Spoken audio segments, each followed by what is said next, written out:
So the people who represent the beef industry say, look, this is ground beef. There's no reason to separately market it or post it or put signage on it. What has the USDA said about getting it out of grocery stores? Well, the USDA says it's up to the consumers to press their grocery stores because the USDA has ruled that this is a treatment, that it's not an ingredient, that even though there's ammonia, after the process is finished, there is still ammonia left in the meat, that it's a treatment and therefore doesn't have to be labeled if it was as though it was an ingredient, and it's just ground beef. So they're not going to force anybody to put a new label on it that lets you know what you're eating. What do you think of the work that Bettina has done, the kind of pressure that she's been building on this? It's exactly what the USDA says has to happen. In fact, the USDA credited consumer pressure as to the reason why they have allowed schools now to choose whether or not they want this material or they want ground beef without it. That pressure needs to be continued, and I'm sure Bettina will continue it, and it's up to them.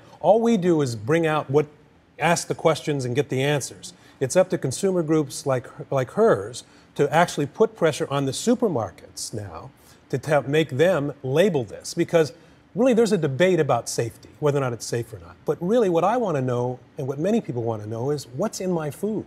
And right now, the USDA says the meat people don't have to tell you what's in it. Right. It's one thing whether consumers make a decision or if they want to eat it knowing what's in it.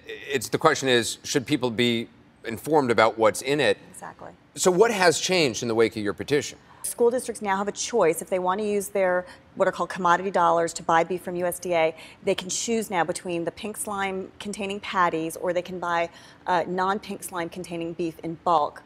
The thing is, though, it may be very difficult for districts to take advantage of that slime-free option. It may be more costly. Before the pressure was there, the USDA did not tell the schools whether or not this particular beef you're buying had any of the pink slime in it. They just didn't, it wasn't known. Right. Now they have committed to telling the schools which is which, and then the schools can choose. That wasn't happening before this petition and before the outcry on the internet.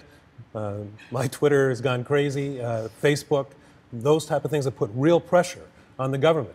You have to remember one thing about the USDA.